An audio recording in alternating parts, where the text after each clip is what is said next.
안녕하십니까. 스탁과 스토리, 수다가 있는 수요일 김기수의 도주굿타임 M10W 김기수입니다. 인사드리겠습니다.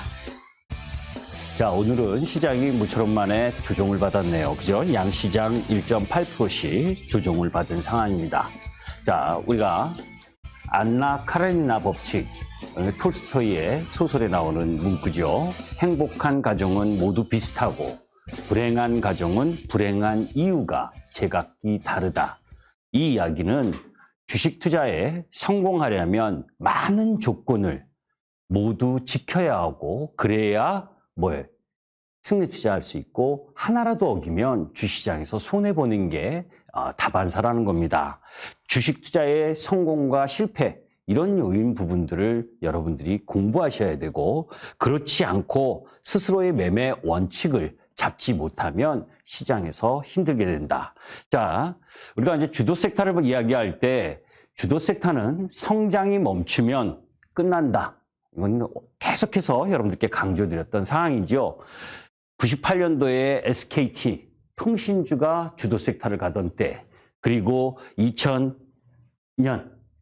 새로운 기술을 필두로 해서 대구백화점 상승할 때, 그리고 그 이후 2003년에서 2007년까지 조선철강 건설기계 지주화학이 올라갈 때, 그리고 2012년, 10년에서 2022년 기아 자동차가 상승할 때, 그리고 2012년에서 중국의 소비 관련주들, 그래서 화장품 아모레퍼시픽이나 코스맥스가 올라갈 때, 그리고 셀트리온과 카카오, 이런 역사가 있습니다. 이런 섹터 종목 부분들이 더 이상의 매출 증가를 이뤄내지 못하면 주도 섹터에서 벗어나지는 거고 그런 주가는 다시 돌아오지 못한다는 걸 염두에 두면서 시장에 접근할 필요가 있다라는 말씀을 드립니다. 자, 잠시 후에 김기수 도주굿타임 본격적으로 들어가도록 하겠습니다.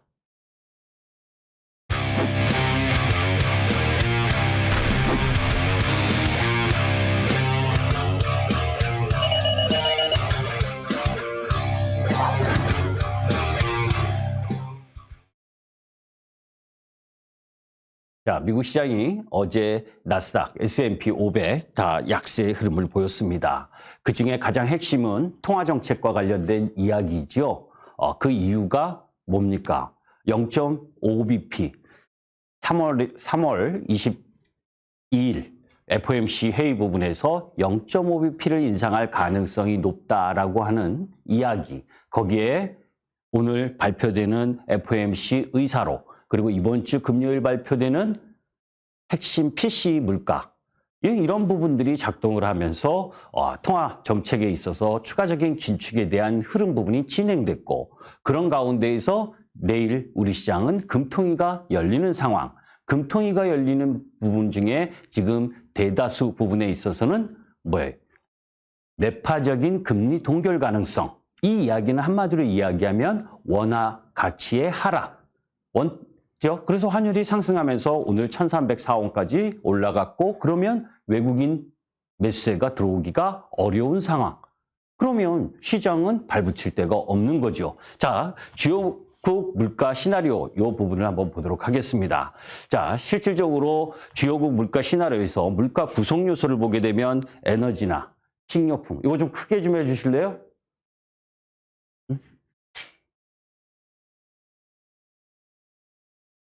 자, 이게 크게, 자, 에너지가 10%, 식료품이 10%, 그리고 핵심 상품 물가가 20%, 이렇게 주거비 30% 이렇게 구성 요소들이 있습니다. 자, 여기서 제가 자꾸 여러분들께 말씀드리는 중에, 그죠? 매출 성장을 이루지 못하는데 성장주를 하시면 안 된다라는 이야기를 많이 드렸습니다. 이 이야기가 뭐냐면, 현재 상황에서 지금 물가 안정을 바라게 된다면, 그죠? 물가가 지금 안정을 보이려면 경기가 침체되는 수밖에 없는 거죠. 중국이 리오프닝에 의한 대규모 경기 부양 가능성.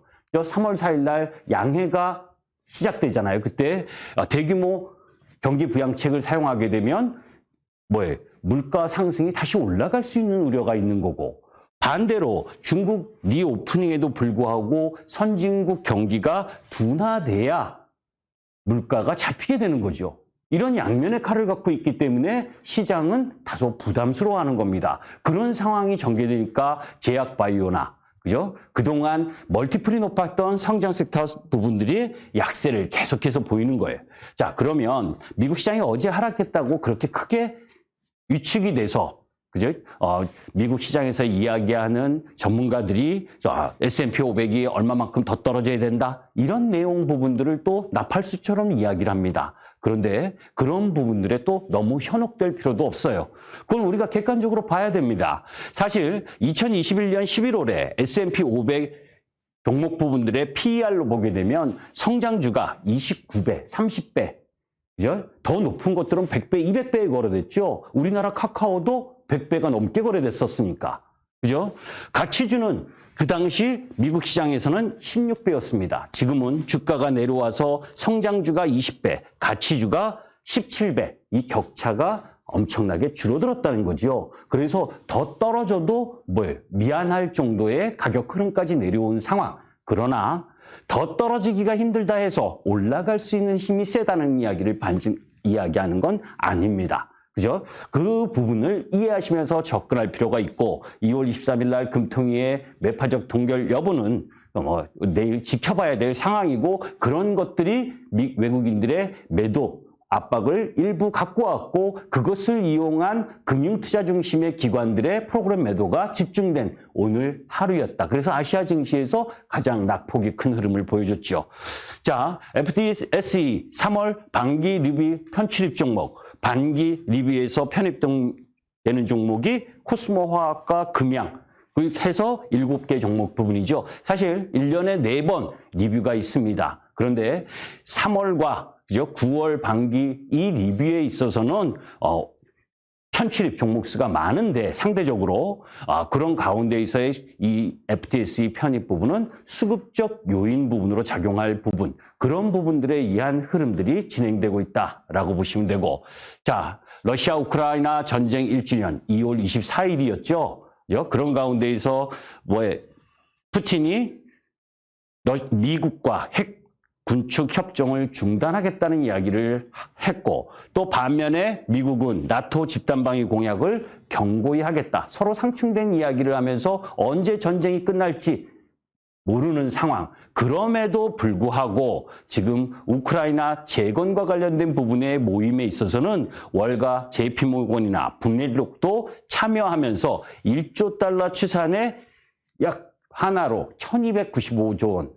이 대규모 시장이 언제 열리는가 되는 그 기대감 이런 부분이 작용을 하죠. 이런 부분들로 봤을 때 오늘 현대건설기계가 강세를 보였지만 4분기 실적이 별로 안 좋았다. 그죠? 그러면 오늘 다소 쉬고 있는 현대 두산인프라코아 그죠? 이쪽 부분은 공략의 포인트로 삼으실 만한 종목이다. 이렇게 보시면 됩니다. 자, 그런 가운데에서 항상 금융시장의 만성질환은 매크로 걱정병이 크다는 거예요. 그러니까 매크로 걱정병에 함몰되면 사실 산업, 구조적으로 성장하는 산업에 있어서의 흐름을 이해하지 못하게 됩니다. 제가 2월 1일 날 여러분들에게 2차 전지와 관련된 부분을 특집과 비슷하게 강력하게 이야기할 때도 그죠? 주도 섹터가 어떻고 그리고 주도주가 어땠고 그렇기 때문에 2차 전지의 흐름이 어떻다라는 말씀을 드렸었죠. 그죠? 매크로 걱정병에 함몰되고 통화가치 흐름 부분에 함몰돼서 많이 떨어진 종목. 그죠? 많이 떨어진 종목이 가치가 높은 것이 아닌데 그런 종목을 공격하는 것보다 오히려 가치가 중요한 부분을 공략의 포인트로 삼아야 된다라는 이야기를 말씀드렸습니다. 자, 다시 한번 여러분께 이야기를 하게 되면 2010년에서 2020년까지 그죠? 미국 시장도 경제 성장률이 저성장 국면이었고 우리 시장 2010년에서 2020년에도 저성장 국면이었습니다. 우리 시장은 1800포인트에서 2000포인트 박스권이었던 반면에 S&P 500이나 나스닥은 엄청난 상승을 보였죠. 반대로 우리 시장은 2003년과 2007년에 167%를 상승하는 흐름. 그게 산업의 지형이 틀리기 때문이죠. 그죠? 이 2010년에서 2020년에 올라갔었던 주력 부분이 애플, 그죠? 마이크로소프트, 그리고 아마존, 페이스북, 트위터 이런 유형의 종목 부분들 그것이 글로벌 시장의 시가총액 흐름 부분을 장악을 하면서 올라갔었던 거예요. 반대로 우리 시장은 그런 종목 부분이 카카오, 네이버 정도밖에 없었고 그래서 일부 올라갔던 부분입니다. 그런 류의 미국 시장에 주도했었던 종목 부분들이 성장이 끝났다. 그죠? 성장이 끝났으니까 나스닥이 어떻게 강하게 올라갑니까? 그죠? 그러면 그 미국 시장의 산업 부분에 있어서 나스닥이 못 올라가는 상황 속에서 우리 시장이 산업적으로 성장할 수 있는 산업이 무엇이냐를 봐야죠. 그죠? 2월 1일 돌직구 타이밍에서 여러분들께 말씀드렸었던 종합주가지수의 움직임을 이 부분으로 이야기를 했었잖아요. 금융위기의 주도주의 변화, 그리고 파괴적 혁신의 마지막 3단계, 이 부분이 가장 강력한 시세, 움직임이 전개가 되고 있는데 지금 그러한 흐름들이 나오고 있다. 자, 여기에서 여러분들이 어떤 방송인보다, 전문가들보다 더 핵심적인 내용 부분을 여러분들께 이제 설명드리려고 합니다. 자, 이번 3월 부분에 있어서 테슬라 인베스트데이 3월 1일 날 주시해야 되고 IRA 세부 법안과 관련된 부분, 그죠? 그리고 유럽판 IRA 법안과 관련된 부분을 유심히 보셔야 된다 그러는데 그냥 보시는 게 아니에요. 그죠? 그냥 보는 건 시장을 겉핥게 하는 겁니다. 그죠? 엄청난 공부를 하고 그 속에서 왜 올라가는지 주식을 보유하고 있지도 않다가 많이 올라가면 그 종목은 매도해야 된다라고 이야기하는 거. 그 주식 매수나 해봤습니까? 에코프로가 1월, 2월 달, 2달 만에 120%가 올라갔다가 오늘 4% 조정받았어요. 코스모화학이 80% 올라가고 그리고 나노신소재가 80% 올라갔습니다. 그리고 에코프로비엠이 70% 올라가고 양극재 종목 부분들이 그렇게 올라갔어요. 그게 시장의 주도지입니다. 그런데 그런 종목들은 매매도 하고 있지 않고 또 많이 떨어진 종목. 제가 지난주에도 에코프로에 대한 설명을 드리면서 여러분들께 말씀드렸죠. 그죠? 많이 떨어졌다고 싼 것이 아니고 많이 올라갔다고 비싼 것이 아니다. 그만큼의 매출과 영업이익의 성장이 이루어지느냐 이루어지지 않느냐 그리고 그 올라갈 수 있는 내용이 뭐냐 이것을 명확히 알지 못하면 올라간다고 홀랑 팔고 계좌는 떨어진 종목만 수두룩하게 갖고 있고 그러면서 시장에 대응을 하게 못하면서 시장에 끌려가는 거 그것이 개인 투자가 95%가 하는 일입니다. 그게 헌혈이고 자 첨단 산업의 핵심 광물 전쟁 IRA 법안과 CRA맨 이 부분의 핵심은 지구화, 글로벌라이션, 그죠? 세계화, 자유무역 이렇게 키워줬더니 중국이 맞짱을 뜨고 있는 겁니다. 미국과 서방 국가에. 그죠? 그러니까 그걸 규제할 필요가 있고 그리고 2020년 코로나가 발생을 하면서 공급망을 봉쇄해버리니까 그죠? 다른 여타 국가들이 인플레이션에 대한 우려가 엄청나게 증가했고 인플레이션 실질이 나왔잖아요. 그런 부분에서 탈피하고자 하는 부분, 그게 새로운 질서고 새로운 부분입니다. 미국은 그것이 안보라는 이유를 내세운 거고 유럽은 기후 위기를 명분으로 내세운 거죠. 실제는 집중되어 있는 중국의 공급망을 뺏어오려고 하는 정책이 중요한 핵심이다. 이 핵심을 이해를 해야 왜 지금의 주도 섹터 주도 부분들이 앞으로 더 갈 수 있느냐 없느냐를 여러분들이 이해하실 수 있는 겁니다. 물론 그런 가운데에서 기술적 흐름이나 수급적 흐름들은 여러분들이 공부하셔야죠. 그죠?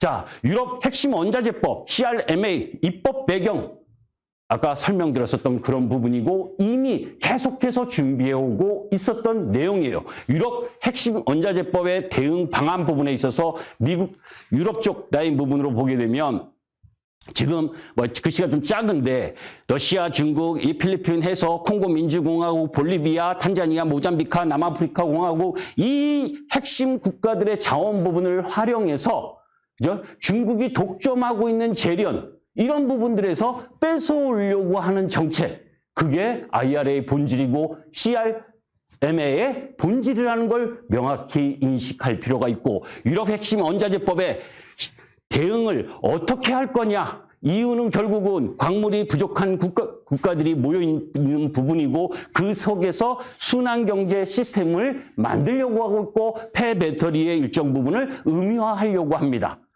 자, 여기서 이제 매매 포인트가 있는 거예요. 에코프로가 올라가고 그 다음 후발주자 2등으로 코스닥이 올라가니까 세비캠을 살려고 하고 성일하이텍을 살려고 합니다. 그죠? 후발주자를 살려고 하는 거예요. 3, 4등을. 오히려 1, 2등이 올라오는 타이밍에선 기술적으로 3, 4등을 매도하고 다시 보는 겁니다. 그게 핵심 포인트예요. 물론 순환경제 시스템에 폐배터리가 성장하는 산업은 맞습니다. 그런데 폐배터리 산업은 진입장벽이 낮아요. 그리고 낮은 가운데에서 지금 여러분들 잘 보시면 그죠? 도구나 카우나 전부 다 폐배터리 산업에 뛰어들겠다라고 하는 거 보셨잖아요. 그나마 그죠? 유럽에 이미 진을 치고 있는 물론 성일하이텍이 독일에 공장을 지으려고 하다가 딜레이가 됐죠. 환경에 대한 부분 이런 부분들을 다 욕구를 맞춰줘야 공장을 진설할 수 있는 겁니다. 그런 내용들 그나마 코스닥이나 에코프로 그리고 성일하이텍 이 정도 부분에 있어서 세비캠도 마찬가지고 하지만 후발주자들이 다 같이 올라가는 흐름 부분을 갖는 건 크지 않다. 그래서 여러분들이 종목 부분들을 다 공부를 하실 필요가 있다. 자, 이거는 이전에도 올려드렸으니까 여기에 이제 핵심 광물 안보 파트너십 해서 차관급 회의를 지난번에 열었었죠. 거기에 이제 잘 보시면 나라를 한번 잘 보실 필요가 있습니다. 이 핵심 광물 안보 파트너십 부분에 있어서 차관급이 모였는데 미 국무부 경제차관 주최로 그죠? 우리나라, 미국, 일본, 영국, 캐나다, 스웨덴, 프랑스, 호주, 핀란드, 독일, 노르웨이, 유럽연합, EU, 이탈리아 다 서방 국가죠. 그죠? 서방 국가의 핵심이다. 이네들이 어떻게 중국에 집중되어 있는 광물 이 부분을 빼올 것이냐. 전체 우리가 항상 주식 투자하면서 정부 정책에 맞서지 말라는 이야기를 합니다. 우리나라 정책보다 더 우선한 건 누구입니까? 미국과 EU의 정책적 흐름이에요. 왜? 우리나라는 중국과 EU와 미국 이 3등분으로 나누어서 진출하는 부분이잖아요. 거기에서 수혜를 받는 부분 IRA 세부 법안이 어떻게 나올지 그리고 또 거기서 이 CRMA 핵심 원자재법 세부 사항이 어떻게 나올지 그것에 따라서 또 판도는 달라질 겁니다. 자, IRA와 CRMA의 필연적인 이유는 차이나의 비중이 그죠? 가장 큰 이 치중되어 있는 부분에서 탈피다. 자, 그러면 지난주에도 여러분들께 이야기를 했지만 CATL이 지금 두 번의 도박을 하고 있죠. 하나는 포드와 CATL의 미국 배터리 합작사도 아닙니다. 기술만 주겠다는 거고. 그죠? 두 번째, CATL이 중국 고객사용 배터리 가격 인하, 하반기 리튬 할인 해서 지금 가격을 40만 위안대인데 20만 위안대로 낮춰서 중국 자국 기업 내에 공급하겠다는 거죠. 중국 지금 보조금 끝나면서 점유율이 팍 떨어지고 있어요. 거기에 CATL이 BYD 등 중국 로컬 기업들한테도 자꾸 점유율을 뺏기고 있습니다. CATL 입장에서는 중국 내에서도 점유율 줄어들어. 미국이나 유럽으로 가기에는 철저한 장벽들이 지금 나타나고 있어. 그러니까 고육지책의 이야기인 거죠. 자, 여기서 그러면 글로벌 기업 저 영향으로 주요 글로벌 리튬 기업들 앨범마를 비롯해서 그죠? 어제 그리고 금요일 엊그제 이틀 동안 약 15%씩 이 리튬 업체들이 하락을 했습니다. 하얀 석유 리튬. 그런데 여기서 우리가 한번 볼 필요가 있죠. 한국과 중국, 일본의 양극재 시장 점유율에서 중국이 50%를 차지하고 있고 우리나라가 26%를 차지하고 있습니다. 그런데 여기는 리튬 인산철 배터리의 양극재까지를 포함한 겁니다. 하이니켈 양극재 대한민국 부분에 있어서는 양극재 수출이 작년에 배터리 수출보다 더 많은 양을 보냈을 만큼 양극재의 흐름은 양호하다는 거죠. 자, 그러면 아까 리튬 가격을 하락했다. 그죠? 14% 정도 하락했으면 그러면 어느 정도 원가에 영향을 미치느냐 봐야 되잖아요. 공부해야죠. 그죠? 자, 양극재 우리가 하이니켈 배터리에서 쓰는 NCM62 부분의 리튬의 비중은 26%. 원가 비중이 NCM 811에서는 27%. 아, 그렇다면 양극재 NCM과 NCM 811 622와 811 부분에 있어 26, 27%인데 그게 배터리 셀로 합쳐지는 흐름 부분에서는 어느 정도 영향을 미치느냐? 한 14%에서 15% 정도의 영향밖에 미치질 않습니다. 그러니까 우리나라 양극재 부분에 있어서의 영향은 제한적이라는 거예요. 자, 여기에 글로벌 주요 셀 메이커들의 고객사 현황을 한번 보세요. 그죠? 자, 중국 보게 되면 중국 내 OEM으로 이야기하는 공급하는 걸 왜 조인트 벤처로 한다라고 하는 부분이 글로벌 기업에서 코드 하나 나온 것밖에 없습니다. 그죠? LG 엔솔이 대부분을 차지하고 있고 그리고 삼성 SDI, SK온, SK온이 트리키에와 안 된 부분은 다시 LG 에너지 솔루션이 하려고 하고 있죠. 자, 전기차 배터리 공급망 흐름도 채굴서부터 배터리 활용까지 이 플로우 부분에서 가장 강력한 모멘텀을 갖고 있는 우리나라 양극재 흐름이라는 걸 염두에 두셔야 돼요. 그리고 아까 이야기한 우크라이나 재건과 관련된 부분에서 현대 두산인프라코아도 좋은데 또 하나는 북부 지역에, 북미 지역에 있는 부분에 있어서 이런 광물과 관련된 부분을 채굴해야 되겠죠. 그 채굴하는 데 부분에 있어서는 뭐가 필요합니까? 굴삭기. 그죠? 그런 가운데 현대 두산인프라코어를 공략하셔도 된다라는 말씀을 드립니다. 자, 리튬 산업의 생산 공정 및 공급망. 사실 리튬은 탄산 리튬 그리고 수산화 리튬으로 나뉘어집니다. 탄산 리튬은 LF 배터리 양극재로 들어가고 수산화 리튬은 삼원계 양극재로 들어가는 거거든요. 자, 거기서 리튬 국가별 매장량과 부존량을 보게 되면 사실 매장량 보게 되면 칠레와 호주 이게 다 미국의 FTA 연결된 국가들입니다. 그리고 미국이 3% 합치면 70% 정도를 서방 국가가 매장량으로 갖고 있어요. 그럼에도 불구하고 그죠? 주요 재련국 비중을 보게 되면 중국이 65%의 재련국 비중을 갖고 있고 또 수산화 리튬도 75%를 갖고 있습니다. 여기를 이렇게 계속 중국을 냅두면 추종 세력이 되는 거야. 서방 국가 우리나라를 비롯한 부분에 있어서의 중국의 귀속되어 버리는 형태가 전개될 수밖에 없기 때문에 IRA와 CRMA가 지금 나오기 일부 직전인 겁니다. 자, 그러면 국내 재련 양산 기업은 정배열을 딱 만들어 에코프로밖에 없어요. 지금은. 거기에 실적 성장이 있으니까 그래서 올라오는 겁니다. 마찬가지고. 그죠? 그래서 올라오는 거예요. 그래서 올라오고 지난달 이번 달 120%가 상승하고 오늘 4.4% 조정을 받은 겁니다. 그리고 나서 지금 광양 율천 산업단지의 포스코의 수산화 리튬 공장이 뭐예요? 2023년에 준공 예정입니다. 여러분들 LG화학이 리튬 어떻다, 테슬라가 리튬이 어떻다, 이 하얀 석유를 채굴하고 확보하기 위한 노력을 엄청나게 하고 있는 맥락이 이 맥락이에요. 그죠? 그런 흐름들에서 IRA와 CRMA를 바라보셔야 돼요. 종목 내용도 모르고 많이 올라오면 그냥 팔고 홀라당 팔고 이런 내용을 여러분들이 습득을 하셔서 정말 조정 시에 매수 관점으로 바라볼 거냐 아니면 조금 더 오르면 매도할 거냐. 다만 에코프로 같은 경우에는 3월 3일 날 그죠? 49만 2천주의 전환사채 물량이 나옵니다. 6만 원대 전환사채 물량이. 그죠? 이런 물량이 나오고 있기 때문에 단기적으로는 변동성 부분을 보일 수가 있죠. 그러나 지난번에도 이야기했지만 2020년보다 2023년에 10배 가까운 매출 성장과 영업이익 성장을 낸다. 그런 종목 부분이 올라가는 이유가 명확하다면 조정과 기술적 흐름과 수급 흐름을 판단을 하시는 건 여러분들의 몫입니다. 타이밍까지 제가 여러분들께 말씀드릴 수는 없잖아요. 이 자리에서. 자, 그리고 그 외에 내용이 많은데 시간이 다 돼버렸네요. 그죠? 자. 아셨죠? 그러니까 빨리빨리 해도 그죠? 이런 내용 부분의 자료를 충분히 인지해서 여러분들께 알려드리고 싶은데 시간은 제한적이고 자 그런 가운데에서 시장 핵심 주도 종목군의 압축화가 필요한 시장입니다. 계속 시장은 여러분들에게 편안하게 수익을 내주는 시장은 없습니다. 잠시 후에 검색창에 그죠? MTN 밴드 누르시면 제 얼굴이 나오게 되는데 저를 클릭하시면 6시부터 저와 함께 시장 핵심 주도 종목군과 관련된 부분 그리고 제가 너무 바빠서 잠깐 빼뜨렸던 내용들에 대해서 설명드리는 시간을 갖도록 하겠습니다. 김 기수였습니다. 감사합니다.